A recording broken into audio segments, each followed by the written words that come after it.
Eu sempre achei que minha vida era comum demais para virar uma dessas histórias que a gente escuta com o coração apertado. Eu e o Rafael estávamos juntos há 3 anos, morando no mesmo apartamento há quase 2, e tudo parecia seguir um roteiro previsível. Trabalho, contas, finais de semana tranquilos, planos para o futuro.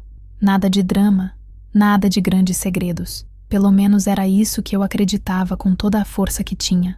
Rafael era engenheiro, organizado, racional, daquele tipo que gosta de planilhas e horários certinhos.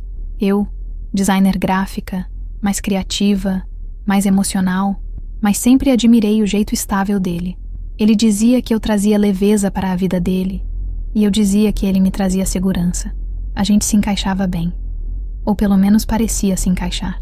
Nunca tive motivos reais para desconfiar dele. E tinha o Tiago, o melhor amigo do Rafael desde a época da escola. Eles se conheciam há mais de 15 anos. Jogavam videogame juntos desde adolescentes, iam à academia quase todos os dias, viajavam juntos com grupos de amigos.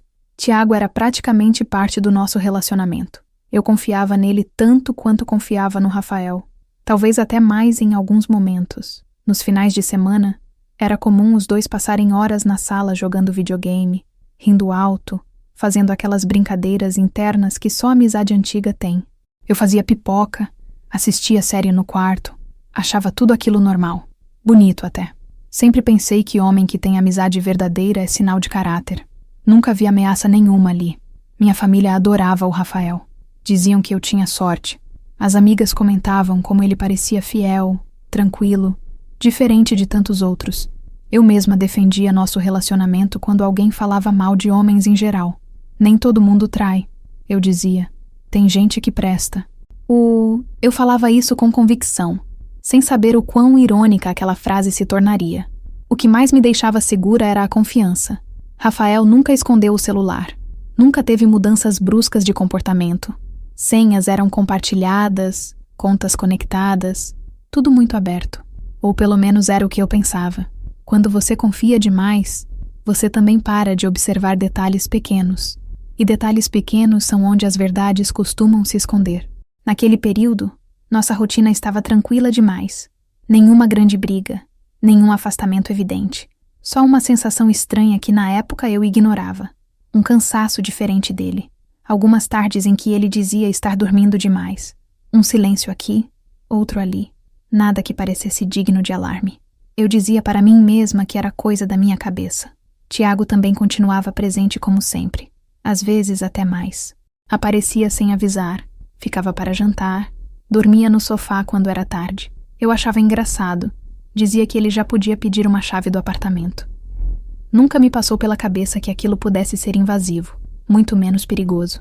Era só amizade. Pelo menos era o que eu repetia.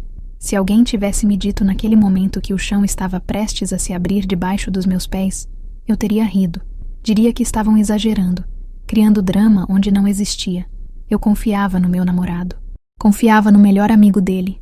Confiava na vida que eu estava construindo. E essa confiança seria exatamente o que me destruiria, porque tudo o que eu achava sólido começou a ruir de um jeito silencioso, e eu ainda não fazia ideia do que estava prestes a descobrir. O acidente aconteceu numa terça-feira à noite, daquelas comuns, sem chuva, sem trânsito pesado, sem nada que justificasse uma tragédia. Eduardo tinha saído do escritório um pouco mais tarde. Me mandou mensagem dizendo que estava a caminho e perguntou se eu queria que ele trouxesse algo do mercado. Foi a última mensagem que recebi dele. 2 horas depois, meu telefone tocou de novo, mas não era o nome dele na tela. Era um número desconhecido, e a voz do outro lado parecia treinada para más notícias. Um policial perguntou se eu era a esposa de Eduardo. Quando respondi que sim, minhas pernas ficaram moles antes mesmo de ouvir o resto. Ele disse que meu marido tinha sido atropelado numa avenida próxima ao escritório, que o motorista fugiu, que o corpo só foi encontrado depois de algum tempo. Eu não lembro de ter gritado, mas lembro de ter caído sentada no chão da cozinha. Cheguei ao local já com tudo isolado, luzes vermelhas e azuis piscando, curiosos olhando de longe. O corpo do Eduardo estava coberto, mas eu reconheci o sapato dele de longe. Um sapato que eu tinha comprado no aniversário passado.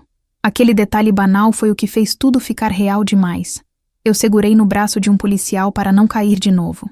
Disseram que parecia um acidente. que o motorista provavelmente se assustou e fugiu. Disseram que iam investigar, mas que esses casos eram difíceis.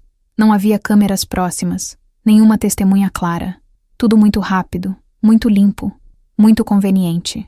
Naquele momento, eu não questionei nada. Meu cérebro só conseguia repetir que eu tinha perdido meu marido, o pai dos meus filhos, o homem com quem eu construí minha vida. O velório foi no dia seguinte, cheio, barulhento, sufocante. Pessoas me abraçavam, diziam palavras prontas, choravam mais alto do que eu. Roberto estava lá desde cedo, com os olhos secos, organizando coisas, perguntando sobre documentos, sobre o escritório, sobre o que a gente ia fazer agora. Eu achei estranho, mas atribuí ao jeito prático dele. Hoje, isso me dá náusea. Patrícia também estava lá, o tempo todo ao meu lado, segurando minha mão, dizendo que eu não estava sozinha. Ela morava com a gente havia quase 1 ano, desde que se separou, e eu confiava nela cegamente. Era sangue do meu sangue. Ela chorava comigo, dormia no quarto ao lado, ajudava com as crianças.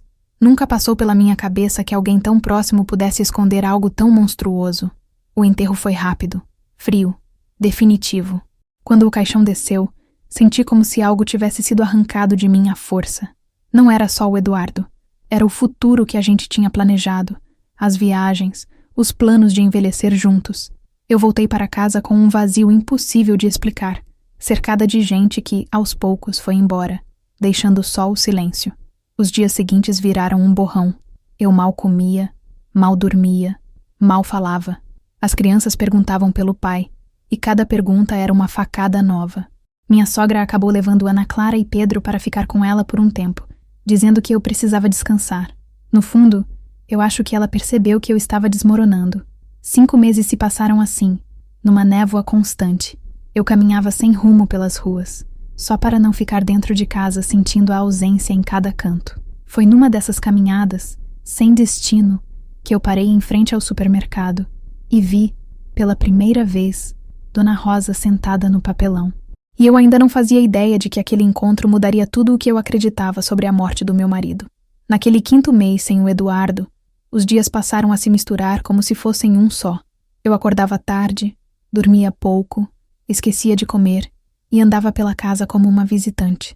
As roupas dele ainda estavam no armário, o cheiro ainda estava no travesseiro, e eu não tinha coragem de mudar nada.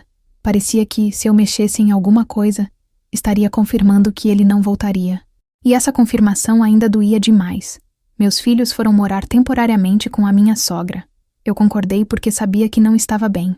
Ana Clara tentava ser forte, mas chorava escondida. Pedro perguntava por que o papai não ligava mais. Cada pergunta era como levar um golpe sem aviso.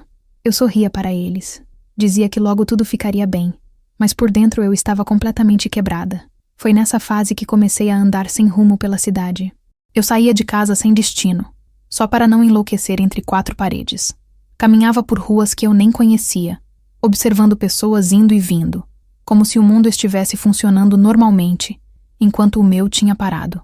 Às vezes eu andava por horas sem perceber o tempo passar, com a cabeça vazia e o corpo cansado.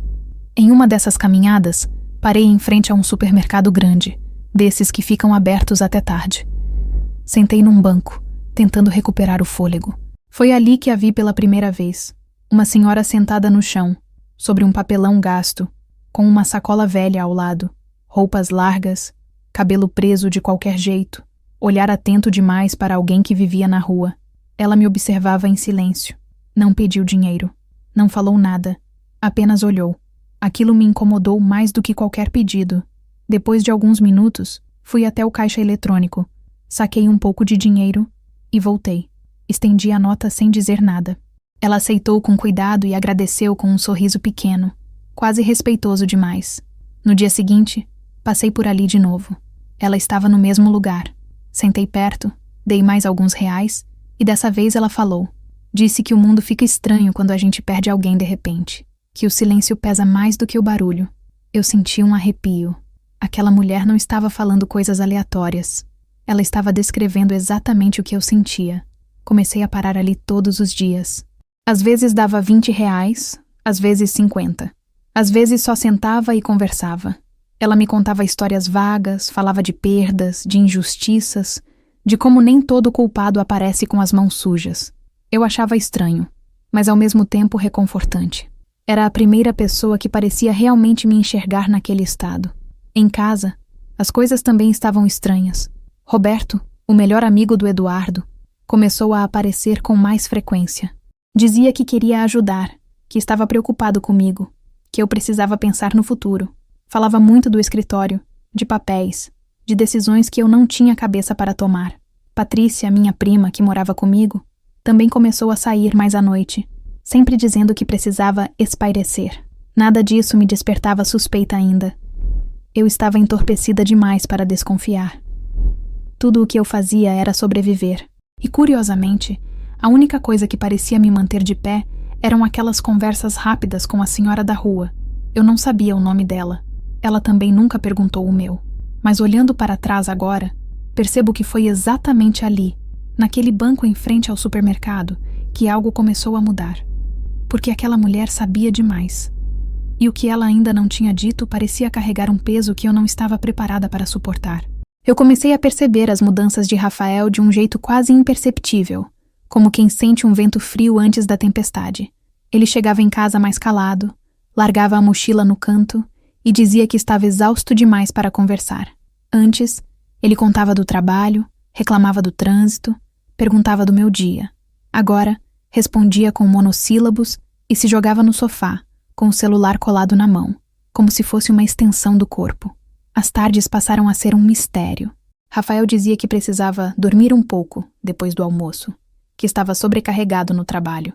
Subia para o quarto, fechava a porta e ficava horas lá dentro. Quando eu entrava, ele pulava da cama rápido demais, como se tivesse sido pego fazendo algo errado. O cheiro do quarto não era de sono, era de ansiedade, de quem estava escondendo alguma coisa. Pouco tempo depois, notei algo que nunca tinha existido entre nós. Senha no celular. Sempre tivemos acesso livre aos aparelhos um do outro. Não por obrigação, mas por confiança. Quando perguntei o motivo, ele respondeu rindo, dizendo que agora tinha coisas do trabalho, e-mails importantes, projetos confidenciais. A risada parecia ensaiada, não chegou aos olhos, e meu estômago revirou de um jeito que não conseguia explicar. Tiago também mudou.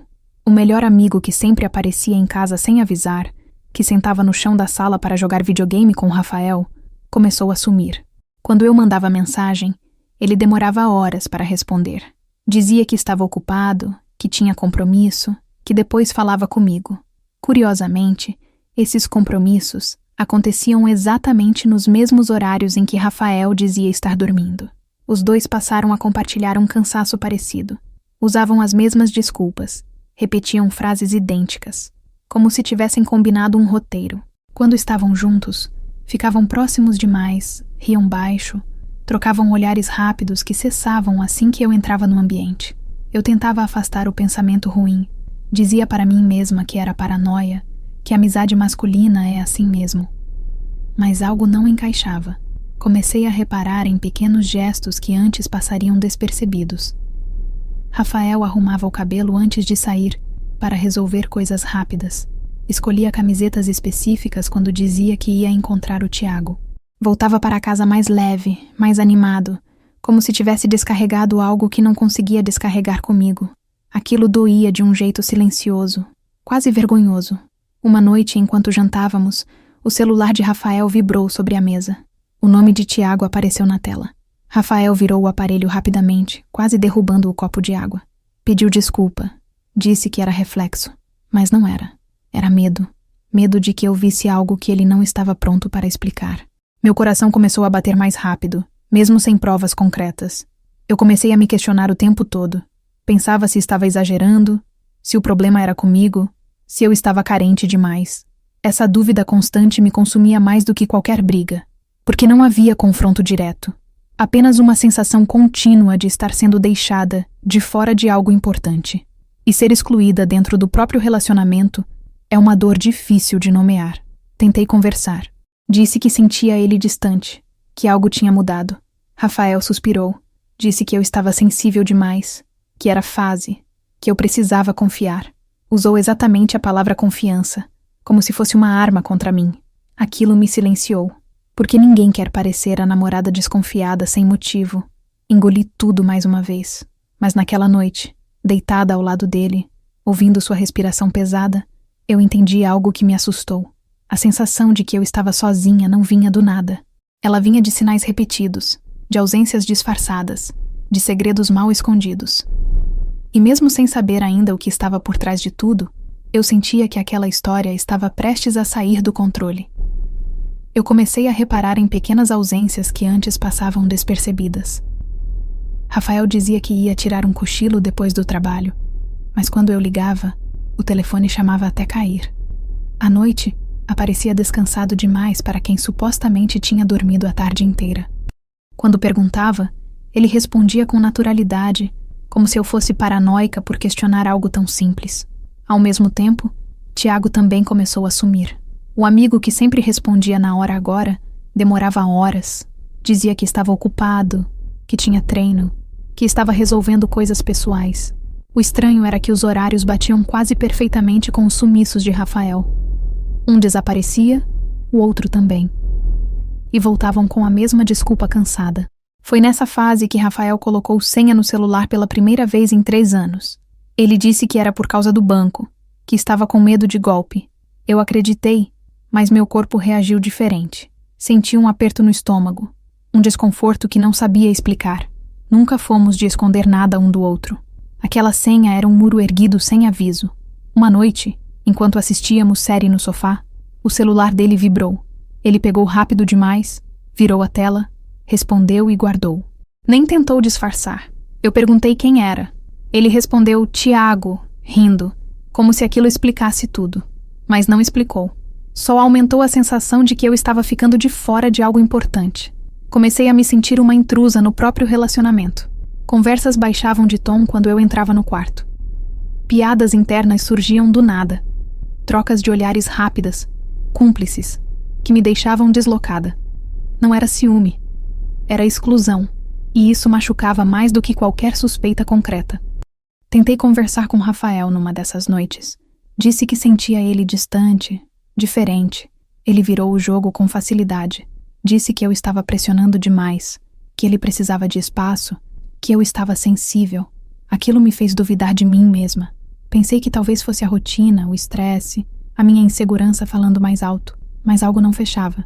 Tiago começou a cancelar nossos encontros de última hora, sempre com desculpas vagas. Quando finalmente aparecia, parecia nervoso, inquieto, como se tivesse algo a esconder. Eu conhecia aquele homem desde a adolescência. Sabia quando ele estava mentindo. E ele estava. Certa tarde, vi uma notificação no celular de Rafael enquanto ele tomava banho. Era o nome de Tiago. Meu coração acelerou. Não abri. Não tive coragem. Mas fiquei ali, olhando para a tela apagada, sentindo que estava à beira de descobrir algo que mudaria tudo. Naquela noite, sonhei que os dois riam de mim. Acordei suada, com o coração disparado. Rafael dormia ao meu lado, tranquilo. Eu olhei para o rosto dele no escuro e pensei em quantas coisas podem acontecer bem debaixo dos nossos olhos, sem que a gente perceba. E foi nesse estado de confusão, entre confiar e desconfiar, que uma briga inesperada começou a se formar, pronta para explodir e mudar completamente o rumo da minha vida. Naquela semana, os sinais ficaram impossíveis de ignorar. Rafael passou a chegar em casa sempre no mesmo horário estranho, no meio da tarde, dizendo que tinha tirado um cochilo no carro depois do trabalho. O problema é que ele chegava com cheiro de banho tomado e roupa diferente da que tinha saído de manhã. Quando eu perguntava, ele dizia que estava exagerando, que eu andava muito sensível, que precisava descansar a cabeça. Tiago, curiosamente, começou a ficar indisponível nos mesmos horários. O melhor amigo que sempre atendia na primeira chamada agora demorava horas para responder mensagens simples. Quando respondia, era seco, evasivo, como se estivesse sempre ocupado demais para conversar comigo. E aquilo doía mais do que eu queria admitir, porque ele sempre foi presente, quase um irmão dentro da nossa casa. Passei a reparar em detalhes que antes pareciam irrelevantes. Rafael começou a dormir virado para o outro lado da cama, com o celular virado para baixo, algo que nunca tinha feito em 3 anos de relacionamento. Quando o telefone vibrava, ele se assustava. Quando eu chegava perto, ele bloqueava a tela rápido demais. A intimidade começou a virar vigilância silenciosa. Uma noite, enquanto jantávamos, mencionei o nome do Tiago de forma casual. O garfo de Rafael bateu no prato com força, num movimento involuntário. Ele riu logo depois. Tentou disfarçar, disse que estava cansado. Mas o corpo dele tinha reagido antes da boca, e eu senti um frio subir pela espinha, porque aquilo não era normal. Comecei a me perguntar se eu estava enlouquecendo, se estava projetando inseguranças onde não existiam. Passei anos confiando cegamente nos dois, defendendo essa amizade para todo mundo. Quantas vezes eu disse que era bonito ver um namorado e um melhor amigo tão próximos. Agora, essa proximidade ganhava outro peso dentro de mim. Teve um dia em que cheguei mais cedo em casa e encontrei Rafael no banho. Algo raro naquele horário. O celular dele estava largado no sofá. Meu coração disparou. Eu cheguei a dar 2 passos em direção ao aparelho, mas parei. Ainda não. Eu precisava de mais do que sensação. Precisava de algo concreto, porque sabia que, se estivesse certa, nada seria como antes. Tiago apareceu para um videogame naquela mesma noite. Sentou ao meu lado no sofá, mas parecia distante, tenso. Evitava contato visual, ria pouco, mexia no celular o tempo todo. Quando Rafael sentou ao lado dele, os dois trocaram um olhar rápido, quase imperceptível, mas carregado de significado. Um olhar que não incluía ninguém além deles. Depois que Tiago foi embora, confrontei Rafael de leve. Perguntei se estava tudo bem entre nós, se ele andava estranho. Ele respirou fundo. Disse que eu estava criando coisas, que estava estressada demais com o trabalho. Falou de mim, não dele. E isso acendeu um alerta que eu nunca tinha sentido antes. Quem não tem nada a esconder não precisa desviar assim. Naquela madrugada, fiquei acordada olhando para o teto, revivendo cada detalhe dos últimos meses. As ausências, as desculpas repetidas, os horários que coincidiam. Tudo parecia formar um desenho que eu não queria enxergar. Meu peito doía, não só de medo, mas de antecipação. Eu sentia que estava prestes a descobrir algo que mudaria tudo. E o que eu ainda não sabia era que a prova que faltava estava muito mais perto do que eu imaginava. A discussão com Rafael tinha deixado um clima pesado entre nós. Mas eu ainda acreditava que aquilo era só mais uma crise comum de casal. 3 anos juntos não acabam do dia para a noite, eu pensava. Mesmo magoada, continuei tentando agir normalmente, respondendo mensagens de forma educada, sem demonstrar o turbilhão que estava acontecendo dentro de mim. Eu não queria parecer insegura, nem criar um problema maior do que já existia. Foi nessa semana que resolvemos dar um tempo. A palavra soava madura, mas na prática parecia um castigo silencioso. Rafael disse que precisava pensar, organizar a cabeça, entender o que queria. Eu concordei, mesmo sem entender direito de onde vinha tanta confusão repentina. A sensação era de que eu estava sendo colocada em espera, enquanto algo acontecia fora do meu alcance. Tiago, curiosamente, também ficou distante. Não mandava mensagem, não chamava para jogar videogame, não aparecia online nos horários de sempre. Antes, ele era presença constante na nossa rotina, quase parte do relacionamento. De repente sumiu. Aquilo me incomodou mais do que eu gostaria de admitir, mas tentei não alimentar suspeitas. Afinal, era meu melhor amigo desde a escola. Os dias passaram lentos, arrastados, cheios de pensamentos que eu tentava afastar. Eu me ocupava com trabalho, com pequenas tarefas, com qualquer coisa que me impedisse de pensar demais. Mas havia algo estranho no ar. Uma sensação incômoda de que eu não estava vendo a história inteira. Era como se faltasse uma peça importante naquele quebra-cabeça. Numa dessas tardes, sentei no sofá para trabalhar no tablet. Era o mesmo que Rafael costumava usar quando vinha aqui, para ver vídeos ou responder mensagens rápidas. Eu nem pensei 2 vezes antes de desbloquear. Estava tudo normal, até que um ícone chamou minha atenção. O Instagram estava aberto, logado, com a conta dele ativa. Meu coração acelerou de um jeito estranho. Rafael sempre dizia que odiava usar redes sociais em dispositivos que não fossem o celular dele. Ainda assim, ali estava. Por alguns segundos, hesitei. Pensei em fechar o aplicativo, respeitar a privacidade, fingir que não tinha visto nada. Mas algo dentro de mim pediu para olhar. Abri as mensagens diretas quase sem respirar. A primeira conversa que apareceu não era com uma mulher desconhecida, nem com algum contato aleatório. Era com Tiago, meu melhor amigo. Aquele nome na tela fez minhas mãos ficarem geladas, como se meu corpo tivesse entendido antes da minha mente. Rolei a tela devagar, sentindo o estômago revirar. As mensagens não pareciam conversa comum entre amigos. Havia intimidade demais, palavras suaves demais, emojis que nunca tinham sido usados comigo daquela forma. Meu coração batia tão forte que eu conseguia ouvir o som dentro dos ouvidos. A cada nova mensagem, a sensação de estar invadindo algo proibido brigava com um medo crescente de descobrir algo irreversível. Eu já não conseguia parar. Era como se depois de abrir aquela porta, não houvesse mais volta. E eu ainda não fazia ideia do que estava prestes a encontrar. Naquele momento, com o tablet nas mãos e o silêncio da casa ao redor, eu senti que o tempo que tínhamos dado não era para pensar, era para esconder. E o que vinha nas mensagens seguintes estava prestes a virar minha vida de cabeça para baixo. Aquele dar um tempo que o Rafael sugeriu parecia por fora uma tentativa madura de esfriar a cabeça, mas por dentro me causava um desconforto estranho, como se algo estivesse sendo empurrado para debaixo do tapete. Ele disse que precisava pensar, que estava confuso com a vida, com o trabalho, comigo. Eu concordei, mesmo sem entender direito do que ele estava falando. 3 anos juntos não se desfazem com frases vagas assim. Nos primeiros dias da pausa, ele quase não mandou mensagem. Nada de bom dia, nada de pergunta boba, nada de figurinha. Era um silêncio diferente, pesado. Ao mesmo tempo, Tiago também sumiu. Não respondia meus stories, não mandava memes, não chamava para jogar como sempre fazia. Era como se os dois tivessem combinado de desaparecer ao mesmo tempo. Tentei me convencer de que era coincidência, que cada um estava lidando com seus próprios problemas, mas meu corpo não acreditava nisso. Eu sentia um aperto no estômago toda vez que pegava o celular.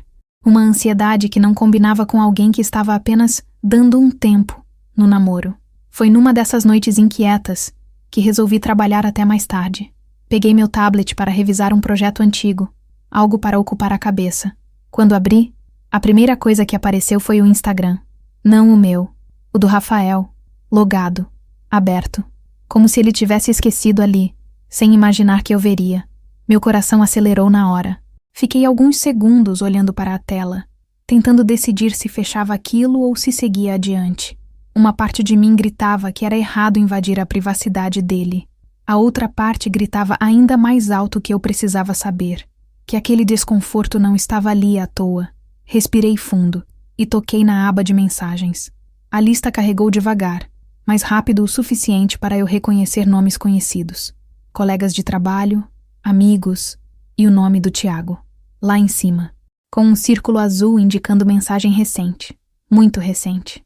Minha mão começou a tremer. Eu ainda tentei me convencer de que era algo bobo. Um convite para a academia. Uma conversa sobre videogame. Mas no fundo, eu já sabia que não era isso. Algo dentro de mim já estava se preparando para o impacto. Cliquei na conversa. As primeiras mensagens que apareceram eram do mesmo dia. Curtas, íntimas demais para 2 amigos. Meu estômago revirou. Senti o calor subir pelo rosto, como se eu estivesse prestes a passar mal. Ainda assim, continuei rolando. Cada linha que eu lia parecia arrancar um pedaço de mim. Não era só a possibilidade de traição. Era a confirmação de que algo vinha acontecendo pelas minhas costas enquanto eu confiava, defendia, justificava. O silêncio dos últimos dias começou a fazer sentido de um jeito cruel. Naquele momento, sozinha na sala, com o tablet nas mãos, eu percebi que aquele tempo não tinha sido para pensar no nosso relacionamento. Tinha sido para viver algo que já existia, e eu ainda não tinha ideia de quão fundo aquela conversa iria me levar. A semana do tempo começou estranha, silenciosa demais para quem sempre dividiu a rotina. Rafael mandava mensagens educadas, frias, como se estivesse falando com uma colega distante. Perguntava se eu estava bem, dizia que precisava organizar a cabeça e encerrava com um emoji neutro. Aquilo doía mais do que uma briga aberta, porque parecia calculado. Eu me perguntava se aquele afastamento era culpa minha, ou se havia algo acontecendo longe dos meus olhos. Tiago também sumiu. Não mandou mensagem, não reagiu às minhas postagens, não apareceu online nos horários de costume. Para quem sempre estava grudado em Rafael, aquilo era estranho demais para ser coincidência. Eu tentava me convencer de que era paranoia, fruto da insegurança do momento. Eles só estão respeitando o espaço, eu repetia, mesmo sentindo um incômodo constante no estômago. Na quarta-feira à noite, resolvi trabalhar até mais tarde para não pensar. Abri o tablet que ficava na sala, o mesmo que Rafael usava quando vinha aqui jogar ou ver vídeos. A tela acendeu direto na página inicial, sem pedir senha. Aquilo me chamou a atenção. Normalmente ele bloqueava tudo. Dizia que era mania de engenheiro, excesso de cuidado.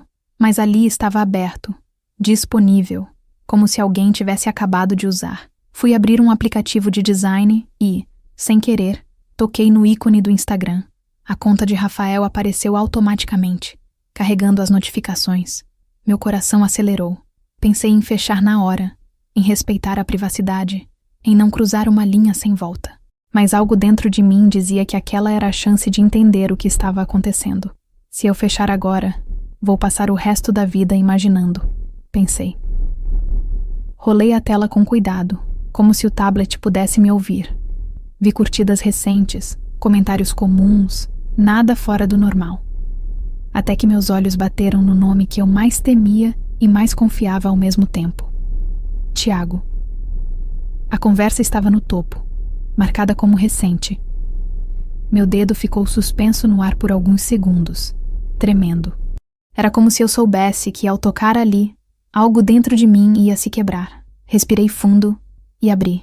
As primeiras mensagens eram banais, piadas internas, memes antigos. Rolei para baixo, tentando encontrar algo que justificasse aquele aperto no peito. E então as palavras começaram a mudar de tom. Não era mais brincadeira. Não era mais amizade. Eram frases carregadas de intimidade, de desejo, de algo que não deveria existir entre eles. Li devagar, tentando não surtar. Toda vez que a gente se vê, a gente se beija. Meu cérebro demorou a processar. Continuei lendo, como se estivesse fora do meu corpo. Por que isso acontece? E a resposta veio logo abaixo. Porque eu gosto. E você? Meu estômago virou. Eu senti náusea, tontura, um calor estranho subindo pelo rosto. A confirmação veio como um golpe final. Eu também gosto. Não havia mais espaço para dúvida, interpretação ou explicação alternativa. Não era confusão, não era exagero, não era coisa da minha cabeça. Era real, escrito ali, preto no branco, pelo meu namorado e pelo meu melhor amigo. As duas pessoas em quem eu mais confiava estavam juntas, às minhas costas. Minhas mãos começaram a suar e eu quase deixei o tablet cair. Sentei no chão da sala, encostada no sofá, tentando respirar. Uma parte de mim queria gritar, ligar para Rafael, chamar Tiago de imediato. Outra parte, mais fria, mais ferida, dizia que eu precisava de provas. Que se eu falasse naquele momento, eles negariam tudo. E eu sabia, no fundo, que aquilo era só o começo do que ainda estava escondido ali. Rolei mais uma vez a conversa. E o que apareceu em seguida me destruiu por completo. Abri o Instagram sem pensar muito, quase no automático, acreditando que não encontraria nada além de memes e fotos aleatórias. Meu coração batia acelerado, mas ainda havia em mim uma esperança ingênua de que tudo aquilo fosse só paranoia acumulada de dias difíceis. A tela carregou rápido demais, como se estivesse com pressa de me mostrar algo que eu não queria ver. O perfil dele estava ali, aberto, íntimo, exposto dentro da minha própria casa. Foi nesse segundo que senti um frio subir pelas pernas e tomar meu corpo inteiro. A primeira coisa que fiz foi ir direto nas mensagens. Meu dedo tremia enquanto eu deslizava a lista de conversas. Amigos, colegas de trabalho, grupos de futebol, até que vi o nome que nunca deveria estar ali daquele jeito. Tiago. O melhor amigo dele. O meu amigo também. O nome apareceu no topo, com conversa recente. Meu estômago revirou antes mesmo de eu abrir. Eu já sabia, de algum jeito que não sei explicar, que minha vida ia mudar naquele clique. Quando abri a conversa, vi mensagens curtas, aparentemente inocentes, risadas, piadas internas, combinações de horário. Por alguns segundos, pensei que talvez eu estivesse exagerando tudo, mas continuei rolando. E quanto mais eu descia, mais o ar parecia faltar nos meus pulmões. A conversa mudava de tom, ficava mais íntima, mais carregada, mais próxima do que qualquer amizade deveria ser. Li uma mensagem que dizia: toda vez que a gente se vê, a gente se beija. Meu cérebro demorou alguns segundos para processar aquelas palavras.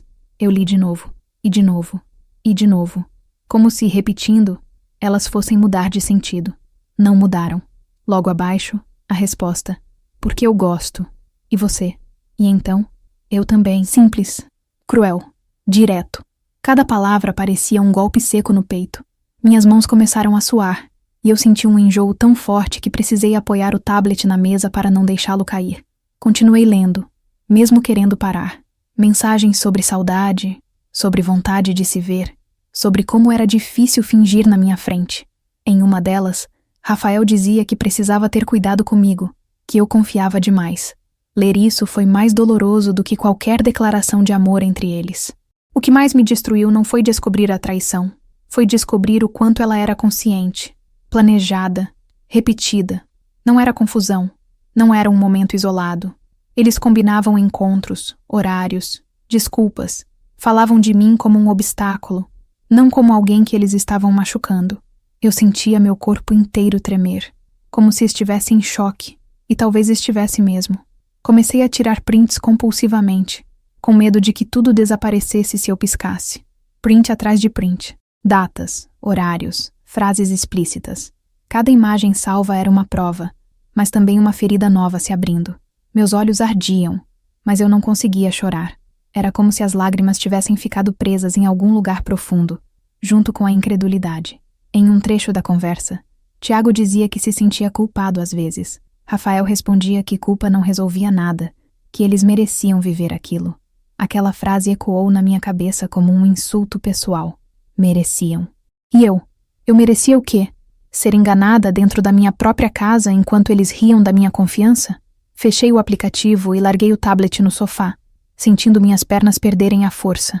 Me sentei no chão, encostada na parede, tentando respirar direito.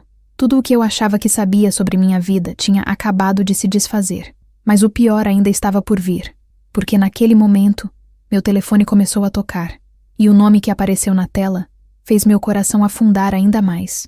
Eu fiquei olhando para a tela por longos minutos, sentindo um enjoo que vinha em ondas, como se meu corpo estivesse tentando rejeitar aquela realidade. Cada mensagem lida era uma confirmação de que nada do que eu vivi nos últimos 3 anos era exatamente como eu acreditava. Não era só traição. Era planejamento, repetição, escolha. Eles escolheram mentir todos os dias, olhando nos meus olhos, fingindo amizade e amor. Rolei a conversa mais para cima, com o dedo tremendo, e percebi que aquilo vinha de muito antes do que eu imaginava. Meses antes da nossa briga, meses antes de qualquer crise aparente entre mim e Rafael.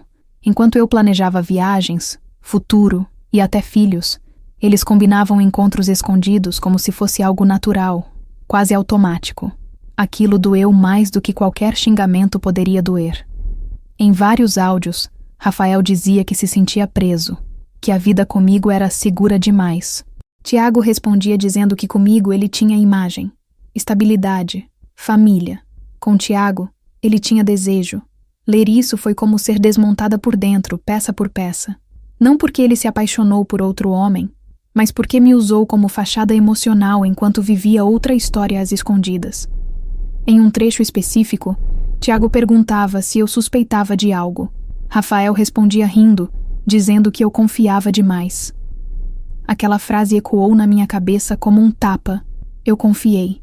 Confiei no meu namorado e no meu melhor amigo. Confiei porque nunca me deram motivo explícito para desconfiar. E agora essa confiança era tratada como ingenuidade. Meu coração começou a disparar quando percebi que eles falavam de mim como se eu não fosse uma pessoa, mas um obstáculo temporário. Depois a gente resolve isso, Rafael escreveu. Resolver o quê? Minha vida? Meu sentimento? Meu futuro? Eu senti uma raiva tão grande que precisei levantar do sofá e andar pela casa para não gritar. Foi nesse momento que algo estranho aconteceu. Meu celular vibrou com uma mensagem do meu pai. Ele raramente mandava mensagem sem motivo. Dizia apenas: "Filha, você está bem? Precisamos conversar quando puder." Aquilo me deixou ainda mais tensa. Parecia que tudo estava desmoronando ao mesmo tempo, em camadas que eu ainda nem conseguia enxergar direito. Voltei para o tablet e encontrei uma conversa apagada recentemente. Não tinha conteúdo, só a data e o nome do contato. Era recente demais para ser coincidência. Aquilo me deu certeza de que eles estavam apagando rastros, se protegendo, combinando versões. Enquanto isso, eu estava ali, sozinha, segurando uma verdade que parecia grande demais para caber dentro de mim. Eu sentei no chão da sala e chorei como não chorava há anos. Não era um choro alto, era um choro travado, silencioso, que doía no peito e na garganta. Eu pensava em todas as vezes que defendi Tiago para outras pessoas, em todas as vezes que apresentei Rafael com orgulho, dizendo que tinha sorte. A sensação era de ter sido feita de palhaça por quem eu mais amava. Depois de algum tempo, respirei fundo e comecei a tirar prints de tudo, mensagem por mensagem, áudio por áudio, não por vingança imediata, mas por necessidade. Eu precisava de provas para não enlouquecer depois. Precisava me lembrar de que aquilo era real quando eles tentassem negar, inverter, minimizar. Enquanto eu salvava tudo, uma ideia começou a se formar lentamente na minha cabeça. Não era um plano ainda, era mais um instinto de autoproteção. Eu não podia confrontar de imediato, não com aquele tipo de gente.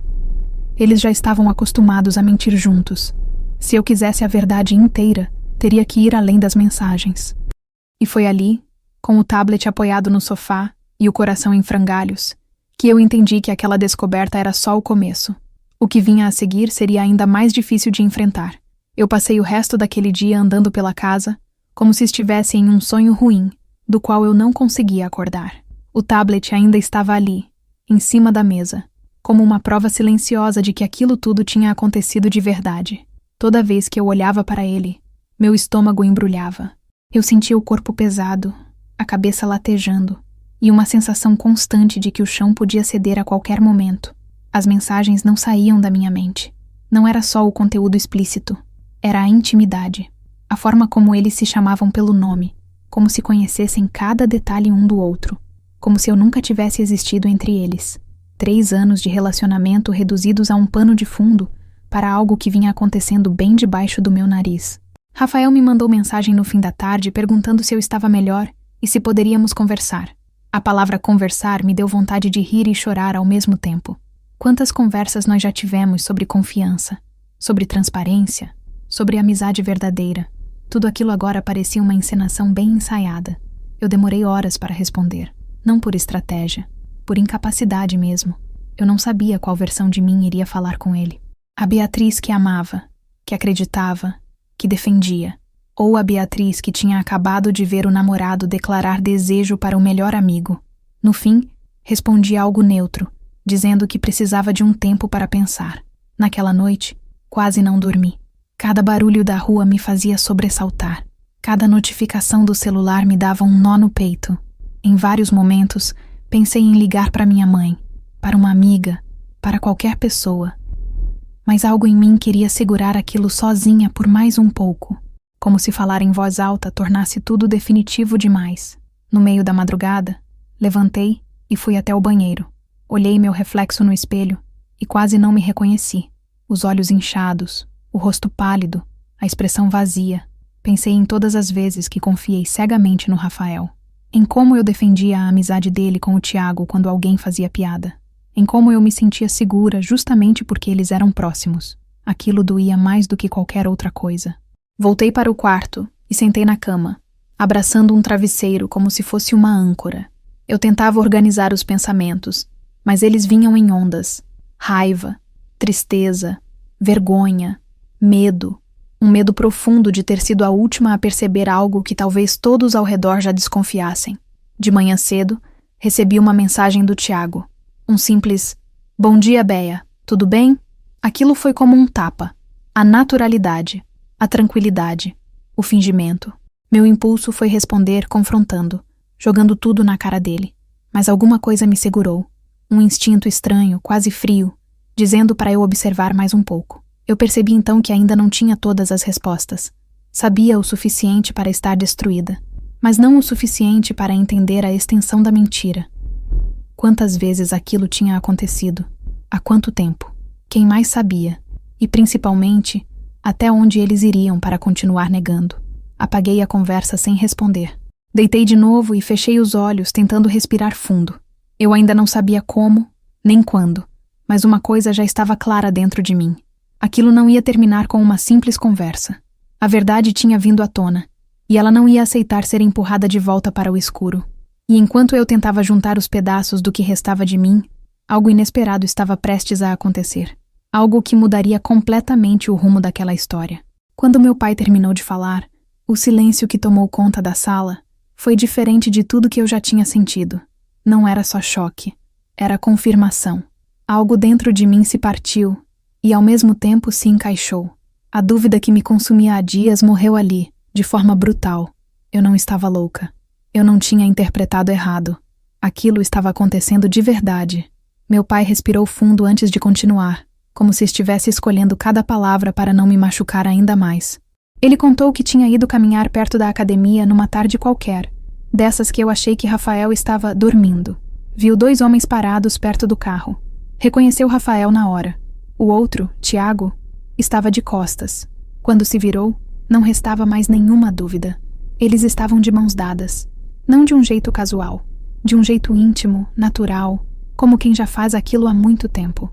Meu pai disse que tentou fingir que não viu, que virou o rosto, que pensou em ir embora. Mas antes disso, viu Rafael se aproximar e beijar Tiago no rosto. Um beijo demorado, carinhoso. Nada que pudesse ser confundido. Enquanto ele falava, eu sentia meu corpo reagir de formas estranhas. Minhas mãos ficaram geladas. Meu estômago embrulhou. A cabeça começou a latejar. Era como se cada detalhe que ele descrevia fosse uma imagem sendo projetada dentro de mim, sem que eu tivesse pedido. Eu fechei os olhos tentando respirar, mas não adiantou. Meu pai disse que voltou para casa se sentindo culpado, que passou dias pensando se devia me contar, que teve medo de eu não acreditar, de achar que ele estava exagerando ou interpretando mal. Disse que, como pai, achou que talvez fosse melhor esperar, observar. Mas quando me viu tão destruída nos últimos dias, percebeu que o silêncio estava me machucando mais do que a verdade. Eu chorei. Chorei como não tinha chorado nem quando li as mensagens, porque ali não era mais só a traição. Era a constatação de que eles viveram tudo isso na minha frente, nos mesmos lugares que eu frequentava, nos mesmos horários em que eu confiava. Enquanto eu defendia os 2, eles construíam algo pelas minhas costas. O mais doloroso não foi imaginar o beijo. Foi lembrar de quantas vezes Tiago entrou na minha casa, sentou no meu sofá, riu comigo, me ouviu falar do meu relacionamento. Quantas vezes Rafael disse que ele era como um irmão. A intimidade deles nunca foi só amizade. E eu fui a última a perceber. Meu pai segurou minha mão e disse que sentia muito, que se pudesse voltar no tempo, teria falado antes. Eu não consegui responder. Apenas balancei a cabeça, sentindo uma mistura de dor e gratidão. Dor por tudo que perdi. Gratidão por finalmente alguém da minha família ter me protegido da mentira. Foi naquele momento que algo mudou dentro de mim. A dor ainda estava ali, pulsando forte. Mas junto dela, nasceu uma decisão silenciosa. Eu não ia mais implorar por verdade. Eu ia provocar a verdade. E dessa vez, não seria sozinha. Porque se eles achavam que ainda podiam me enganar, mal sabiam o que estava prestes a acontecer. Eu sentei no sofá com os prints abertos no celular, sentindo as mãos suarem enquanto esperava Rafael chegar. Meu coração batia descompassado, não de medo, mas de uma mistura estranha de raiva e incredulidade. Eu tinha passado noites tentando achar uma explicação menos cruel, algo que fizesse tudo aquilo doer menos, mas não havia. As mensagens estavam ali, claras, íntimas, repetidas. Não era confusão, era escolha. Quando ele entrou em casa, percebeu meu silêncio antes mesmo de tirar o tênis. Perguntou se eu estava bem, com aquela voz treinada de quem acha que ainda controla a situação. Eu pedi para ele sentar. Disse que precisava conversar. Ele riu nervoso, tentando quebrar o clima, e foi exatamente esse riso que me deu certeza de que ele já sabia do que se tratava. Mostrei o celular sem dizer nada. Ele demorou alguns segundos para entender, e quando entendeu, o rosto mudou completamente. Ficou pálido, depois vermelho, depois defensivo. Disse que eu tinha invadido a privacidade dele, que aquilo era errado, que eu não tinha o direito. Foi aí que percebi a primeira tentativa de virar o jogo. Em vez de se explicar, ele me acusava. Eu perguntei com a voz firme se ele realmente achava que o problema era eu ter visto as mensagens. Ele desviou o olhar, passou a mão no cabelo e disse que tinha sido um beijo roubado, que Tiago tinha forçado, que ele estava confuso, fragilizado com a briga, e acabou não sabendo dizer não. Cada palavra parecia ensaiada, como se já tivesse pensado nessa desculpa antes. Mostrei então as mensagens seguintes, onde ele dizia: "Eu também gosto", onde combinava horários, onde reclamava da falta que Tiago fazia. Ele ficou em silêncio por alguns segundos. Depois disse que aquilo era exagero, que conversa não significava nada. Eu senti o estômago embrulhar. Era impressionante como ele conseguia diminuir algo tão explícito, como se a realidade pudesse ser moldada ao conforto dele. Eu perguntei se ele achava que eu era burra. Ele respondeu que eu estava emocional demais. Disse que eu estava vendo coisa onde não tinha, que era só amizade confusa. Aquilo doeu mais do que a traição em si, porque, além de trair, ele tentava me convencer de que eu não era capaz de interpretar o que estava diante dos meus olhos. Quando eu disse que falaria com o Tiago, ele se adiantou. Falou que o amigo negaria tudo, que aquilo só iria me machucar mais. Prometeu que traria um vídeo, uma explicação, qualquer coisa que provasse que eu estava errada. Era sempre um depois, um adiamento estratégico. E eu já conhecia bem esse truque. Naquela noite, dormimos na mesma casa, mas em mundos diferentes. Eu fiquei acordada, olhando para o teto, repassando cada conversa, cada gesto dos dois nos últimos meses. Tudo fazia sentido agora. As risadas, os sumiços, a intimidade exagerada. Eu não tinha sido paranoica. Eu tinha sido enganada. De manhã, Tiago me mandou mensagem dizendo que estava chocado, que não entendia o que estava acontecendo, que Rafael estava exagerando tudo. A mesma narrativa, a mesma tentativa de me confundir. E foi ali que algo mudou dentro de mim. Eu não precisava mais de explicações. Eu precisava de verdade. Eu ainda não sabia como, nem quando, mas naquele momento, eu entendi que a história estava longe de acabar. Eu mostrei os prints um por um, sem pressa, como quem apresenta provas em um tribunal onde a sentença já está escrita. As mensagens estavam ali, escancaradas, com datas, horários, apelidos carinhosos e promessas que nunca foram feitas para mim. Rafael ficou pálido, passou a mão no rosto e respirou fundo, como se estivesse ensaiando uma versão alternativa da realidade. O silêncio entre nós era tão pesado que parecia ocupar o espaço físico da sala. Ele começou dizendo que eu estava tirando tudo de contexto. Falou que aquelas mensagens eram brincadeira, que Tiago sempre teve esse jeito invasivo, que às vezes passava do limite. Disse que o beijo tinha sido roubado, que ele não soube reagir, que ficou confuso. Enquanto falava, evitava meus olhos. Eu conhecia cada gesto dele. Aquela era a postura de quem mente e sabe disso. Quando eu perguntei por quê, então, ele respondia com corações, com "quero você de verdade", com planos de se ver de novo. Ele mudou o tom. Ficou irritado. Disse que eu tinha invadido a privacidade dele, que aquilo era crime, que eu estava sendo tóxica. Foi ali que algo virou dentro de mim. Não era mais só traição. Era manipulação descarada. Tiago, que até então estava quieto, resolveu se manifestar por mensagem. Disse que Rafael estava exagerando tudo, que eu tinha entendido errado, que eles iam gravar um vídeo para explicar melhor. Prometeu provas que nunca existiram. Disse que me respeitava, que jamais faria algo para me machucar. A ironia daquela frase me deu vontade de rir e chorar ao mesmo tempo. Rafael tentou me abraçar. Eu me afastei. Ele disse que me amava, que estava confuso sobre si mesmo, que precisava de tempo. Falou como se a dor fosse apenas dele, como se eu fosse uma figurante na própria história. Eu ouvi tudo em silêncio, sentindo um misto de nojo e lucidez. Pela primeira vez, eu não quis convencer, nem entender, nem salvar nada. Eu disse que precisava de espaço. Não gritei, não chorei na frente dele. Apenas pedi que fosse embora. Rafael ficou parado, como se não acreditasse que eu estava encerrando aquilo sem escândalo. Pegou algumas coisas e saiu, ainda tentando me olhar com pena, como se eu fosse a cruel da situação. A porta se fechou e o barulho ecoou dentro de mim.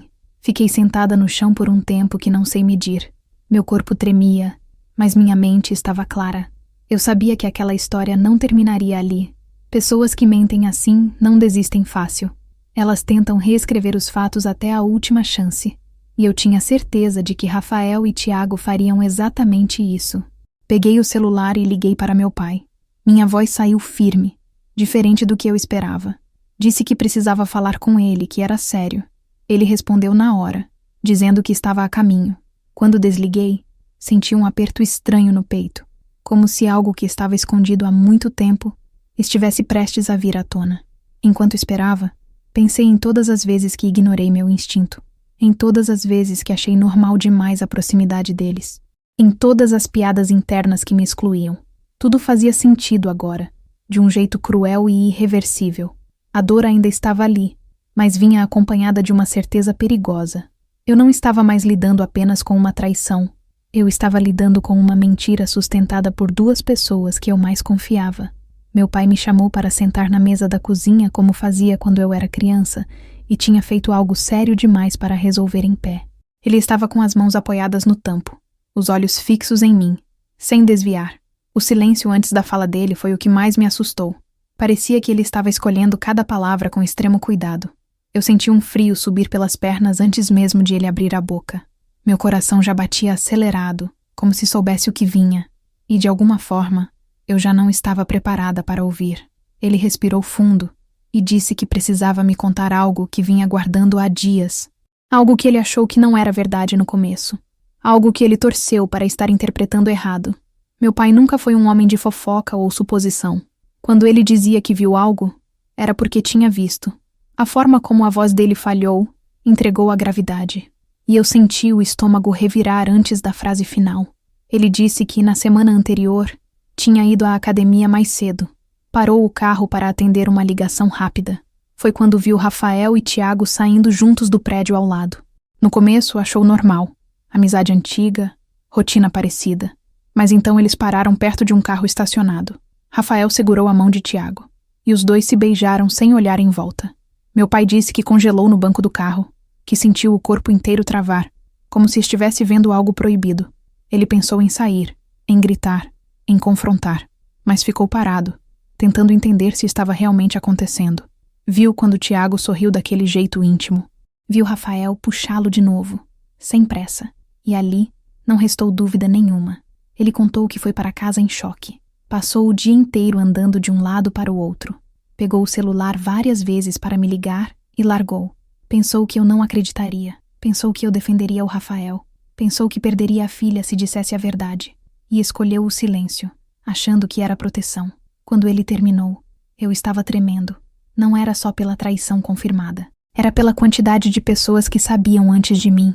Meu namorado, meu melhor amigo e agora meu próprio pai. Todos carregando a verdade enquanto eu vivia no escuro. Senti uma mistura de raiva, vergonha e humilhação, como se eu fosse a última a perceber o óbvio. Eu perguntei por que ele não me contou antes. Ele chorou pela primeira vez desde que me lembro. Disse que tinha medo de me destruir, que não queria ser o responsável por acabar com minha relação, que achou que talvez fosse só um momento isolado, mas que depois das mensagens, tudo fez sentido, e ele não aguentava mais me ver sofrer. A confirmação do meu pai tirou qualquer dúvida que ainda restava. Não era confusão, não era beijo roubado, não era brincadeira fora de contexto. Era um relacionamento escondido bem diante de mim. Era uma traição construída com calma e repetição. Era a verdade nua, dura e impossível de ignorar. Naquele momento, algo mudou dentro de mim. A dor continuava ali, pulsando, mas a ingenuidade tinha ido embora de vez. Eu não estava mais tentando entender. Eu estava pronta para agir. E pela primeira vez desde que tudo começou, eu senti que tinha o controle da situação. Eu estava sentada à mesa da cozinha com meu pai quando ele respirou fundo e disse que precisava me contar uma coisa que vinha guardando havia dias. O jeito sério, quase pesado, me fez sentir um frio subir pela espinha. Meu pai nunca foi de esconder nada de mim, e aquele silêncio antes das palavras era diferente. Era culpa, era medo de me machucar. Ele começou dizendo que não tinha certeza se eu acreditaria, e isso me doeu antes mesmo da revelação. Aquela frase já dizia muito. Ele explicou que na semana anterior à briga entre mim e Rafael, tinha passado em frente à academia mais cedo do que o normal. Estava indo resolver algo no banco, quando viu algo que não conseguiu ignorar. Ele descreveu a cena com cuidado, como se ainda estivesse tentando processar. Rafael e Tiago estavam encostados no carro, perto da esquina lateral da academia, um lugar mais escondido. Não era conversa de amigos. Não era brincadeira. Eles estavam de mãos dadas. Meu pai disse que tentou convencer a si mesmo de que estava interpretando errado, até ver Rafael se inclinar e beijar Tiago no rosto. Depois, na boca. Quando ele disse isso, senti o ar sumir dos meus pulmões. Meu corpo inteiro ficou tenso. como se eu estivesse esperando por aquela confirmação e, ao mesmo tempo, implorando para que não fosse verdade. Meu pai abaixou a cabeça e disse que foi embora sem ser visto, que ficou dias sem dormir, tentando decidir se devia me contar ou não. Ele disse que teve medo de eu achar que era exagero, invenção, implicância, que eu estava apaixonada demais para acreditar nele. Ou pior, que eu ficasse do lado de Rafael e me afastasse dele. Aquilo me quebrou, porque eu percebi o quanto a traição tinha sido tão bem construída que até quem me amava teve medo de falar. Eu chorei em silêncio enquanto ele falava. Não era só a confirmação da traição. Era perceber que eu tinha sido a última a saber, que todo mundo parecia ver algo que eu não via, ou não queria ver. A confiança que eu tinha construído em Rafael e em Tiago desmoronou de vez, sem deixar nada em pé. Meu pai segurou minha mão e disse que sentia muito, que se pudesse voltar no tempo, teria falado antes, mas que agora ele estava ali, comigo, para o que eu precisasse fazer. Aquela frase me deu uma força inesperada. Pela primeira vez desde a descoberta, eu não me senti sozinha. Foi naquele momento que algo mudou dentro de mim. A dúvida acabou. A confusão acabou. Não havia mais espaço para desculpas, versões tortas ou histórias mal contadas. Eles estavam mentindo. Para mim. Para todo mundo. Há muito tempo. Respirei fundo. Enxuguei o rosto. E senti uma calma estranha tomar conta de mim. Não era alívio. Era decisão. Se eles achavam que podiam continuar me tratando como ingênua, estavam muito enganados. Eu não ia mais confrontar no impulso. Eu queria a verdade do jeito mais claro possível. Foi ali, naquela mesa de cozinha, com meu pai ao meu lado, que eu decidi. Eu não ia mais correr atrás de explicações. Eu ia deixar que eles mesmos se entregassem. E o próximo passo já começava a se desenhar na minha cabeça, com uma precisão que me assustou, porque, às vezes, a dor vira estratégia. Eu respirei fundo antes de contar tudo ao meu pai. Ele ouviu em silêncio, com o rosto sério, sem me interromper. Quando terminei, ele não pareceu surpreso, apenas triste. Disse que já suspeitava havia algum tempo, mas não tinha provas. Falou que tinha medo de me machucar ainda mais. Naquele momento, percebi que eu não estava sozinha. E isso me deu forças para ir até o fim. Convidei minha amiga Juliana naquela mesma noite. Ela chegou com café, abraço apertado e raiva nos olhos. Mostrei as mensagens, os horários, as coincidências absurdas. Juliana xingou, chorou comigo e depois ficou séria. Disse que a verdade precisava aparecer inteira. Nada de mais mentiras, nada de desculpas esfarrapadas. Foi ali que o plano começou a nascer. Decidimos que o flagrante precisava ser limpo. Sem gritos antes da hora, sem avisos. Eu fingiria que tinha acreditado na versão do Rafael. Diria que estava disposta a tentar de novo. Voltaria a agir como antes, carinhosa e distraída. Eles baixariam a guarda, como sempre fizeram, e nós estaríamos prontas. Liguei para o Rafael no dia seguinte. Fingi voz frágil, disse que estava confusa. Ele respirou aliviado do outro lado da linha. Prometeu que nunca mais esconderia nada. Disse que me amava, que tudo tinha sido um erro. Cada palavra soava ensaiada demais. Mesmo assim, eu aceitei voltar. Sugeri um almoço no sábado, na minha casa. Disse que queria reunir todo mundo para conversar. Convidei o Tiago também, como se nada tivesse mudado. Rafael achou a ideia ótima, até animado demais. Tiago respondeu rápido, com um claro, estarei lá. Aquilo confirmou tudo que eu já sabia. Eles não suspeitavam de nada. Avisei que chegaria em casa às 3 da tarde. Disse que precisava resolver coisas antes. Na verdade, combinei com meu pai e Juliana. Chegaríamos bem mais cedo, sem aviso. Cada detalhe foi pensado com cuidado. Meu coração batia acelerado só de imaginar. Mas eu não recuaria. No sábado, saí cedo fingindo normalidade. Dei um beijo em Rafael e desejei bom almoço. Ele sorriu, daquele jeito que agora me dava nojo. Fui direto encontrar meu pai e Juliana. Entramos no carro em silêncio, tensão no ar. Ninguém falava, mas todos sabiam o que esperar. Era o caminho sem volta. Chegamos à minha rua às 2h30. Estacionei o carro longe, para não chamar atenção. A casa estava silenciosa demais. Meu pai segurou firme a chave reserva. Juliana respirava fundo ao meu lado. Antes de abrir a porta, minhas mãos tremeram. Mas eu segui. Entramos devagar, sem fazer barulho. Ouvi risadas vindas da sala antes de vê-los. Meu estômago revirou naquele instante. Reconheci as vozes, próximas demais. Meu pai me olhou, sério, como quem confirma tudo. Juliana levou a mão ao peito. E então, demos mais alguns passos. O que vi em seguida ficou gravado em mim. Rafael e Tiago estavam no sofá, muito juntos. As mãos entrelaçadas, os corpos colados. Um beijo lento, íntimo, sem pressa alguma. Não era dúvida, não era interpretação. Era a verdade nua, escancarada. E eu sabia que nada mais seria como antes. Entrei na sala com o coração disparado, mas com uma calma que eu nunca tinha sentido antes. O sofá estava exatamente onde sempre esteve, a luz da tarde atravessando a cortina fina. E ali, no centro daquilo que um dia foi meu refúgio, estavam Rafael e Tiago, muito próximos. Próximos demais. O beijo não era rápido, nem confuso, nem acidental. Era íntimo, seguro, repetido. O tipo de gesto que só existe quando já aconteceu muitas vezes antes. Eles se afastaram no mesmo segundo em que me viram. Rafael ficou pálido. Tiago levou a mão ao rosto, como se pudesse se esconder. O silêncio foi tão pesado que eu consegui ouvir minha própria respiração. Meu pai entrou logo atrás de mim e parou ao meu lado, olhando a cena com os olhos marejados, mas firmes. Nenhum dos dois disse uma palavra. Eles sabiam. Acabou ali. Eu fui a primeira a falar, com a voz estranhamente estável. Perguntei se aquele também tinha sido um beijo roubado. Perguntei se o sofá tinha escorregado, se a boca tinha tropeçado na outra por engano. As palavras saíram afiadas, mas não havia grito. Havia certeza. Rafael tentou abrir a boca, mas não saiu nada. Pela primeira vez, ele não tinha uma história pronta. Tiago tentou se levantar. Disse meu nome, como se ainda tivesse algum direito de intimidade comigo. Meu pai deu um passo à frente e disse que já tinha visto os dois juntos antes, perto da academia. Disse que não falou nada porque tinha medo de eu sofrer ainda mais. Aquilo caiu como uma pá de terra sobre qualquer tentativa de negação.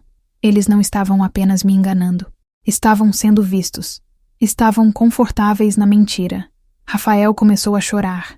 Disse que estava confuso, que me amava, que não queria me perder. Falou tudo o que eu já tinha ouvido antes, só que agora sem convicção. Tiago disse que nunca quis me machucar, como se isso fosse possível. Ouvir aquilo foi quase ofensivo. Porque machucar foi exatamente o que eles fizeram, todos os dias, por meses. Eu disse que não precisava de mais explicações, que as mensagens, os beijos, as mentiras, tudo já tinha sido explicado pelo que eu estava vendo. Disse que não era sobre orientação, desejo ou descoberta. Era sobre caráter, sobre trair alguém que confiou, sobre rir na minha frente enquanto combinavam encontros às minhas costas. Meu pai colocou a mão no meu ombro e perguntou se eu queria que eles saíssem. Eu respondi que sim. Rafael pegou algumas coisas às pressas. Tiago saiu atrás dele, sem olhar para trás. A porta fechou com um som seco, definitivo. Não houve cena. Não houve escândalo. Só um fim claro, sem volta. Sentei no sofá logo depois que eles saíram. Meu corpo inteiro começou a tremer. Não era arrependimento, nem saudade. Era o choque atrasado. A confirmação final de que eu não estava louca, exagerando ou inventando sinais. Tudo era real. Tudo tinha acontecido. E eu sobrevivi àquele momento. Meu pai se sentou ao meu lado, me abraçou em silêncio. Eu chorei como não tinha chorado antes. Não só pela traição, mas pela perda dupla. O namorado e o melhor amigo. 2 pilares que caíram juntos. Mas, pela primeira vez desde que tudo começou, eu sabia exatamente onde estava pisando. E enquanto o sol descia do outro lado da janela, eu entendi que o pior já tinha passado. A verdade, por mais dolorosa que fosse, finalmente estava inteira na minha frente. Eu sempre achei que conhecia cada detalhe da minha vida, cada pessoa ao meu redor, cada rotina que eu chamava de segura. Meu nome é Beatriz, tenho 28 anos, trabalho como designer gráfica e até pouco tempo atrás eu acreditava viver um relacionamento sólido, daqueles que a gente defende com unhas e dentes. 3 anos ao lado do Rafael, planos feitos, futuro desenhado, confiança absoluta. Nada parecia fora do lugar. Pelo menos não para mim. Rafael era o tipo de homem que passava segurança. Engenheiro, organizado, discurso calmo, sempre racional. Eu admirava isso nele. Enquanto eu vivia no mundo criativo, ele era o pé no chão. A gente se equilibrava assim, ou pelo menos era o que eu pensava. Nunca fui uma pessoa ciumenta. Nunca senti necessidade de vigiar celular, rede social. Nada disso. Sempre acreditei que confiança não se cobra, se constrói. E junto com o Rafael vinha o Tiago, melhor amigo dele desde a escola, presença constante na nossa casa, nos nossos fins de semana, nos nossos planos. Eles jogavam videogame juntos quase toda a noite, iam à academia lado a lado, combinavam viagens, churrascos, tudo. Eu via aquela amizade como algo bonito. Chegava a brincar dizendo que eu tinha 2 namorados, de tanto que eles estavam sempre juntos. Tiago também fazia parte da minha vida. Saíamos em grupo, conversávamos sobre tudo. Ele me chamava de irmã. Nunca senti nenhum tipo de ameaça ali. Pelo contrário. Se alguém me perguntasse quem eu menos desconfiaria, eu diria o nome dele sem pensar 2 vezes. Era o melhor amigo do meu namorado. E isso, para mim, significava confiança dobrada. Nossa rotina era simples e confortável. Eu trabalhava de casa. Ele saía cedo para o escritório. À noite, jantávamos juntos. Assistíamos séries. Ríamos de coisas bobas. Nos fins de semana, quase sempre Tiago aparecia com alguma ideia nova. Um jogo diferente, um treino novo, um bar para conhecer. E eu achava aquilo tudo muito normal, muito saudável. Lembro de pensar várias vezes que tinha sorte. Sorte de ter um parceiro fiel. Um círculo pequeno, mas confiável. Sorte de não viver aquelas histórias que a gente escuta de traição, mentira, dupla face. Eu julgava, em silêncio, quem vivia desconfiando do próprio parceiro. Achava exagero, achava falta de maturidade. Hoje, só de lembrar disso, sinto um nó no estômago. Nunca houve um grande sinal no começo. Nada gritava perigo. Nenhuma mensagem suspeita. Nenhuma ligação estranha. Nenhuma ausência absurda. Se alguém me dissesse naquela época que minha vida estava prestes a virar do avesso, eu riria. Diria que estava tudo bem, que eu conhecia o homem com quem dormia todas as noites. E conhecer, para mim, significava não precisar desconfiar. Mas a verdade é que algumas histórias não começam com gritos. Começam com silêncio demais, com confiança cega, com pessoas próximas demais. E foi exatamente assim que a minha começou. Sem alarde, sem drama aparente, caminhando direto para um abismo que eu ainda não conseguia enxergar, porque quando a gente acredita demais em todo mundo, acaba esquecendo de observar, e eu observei tarde demais.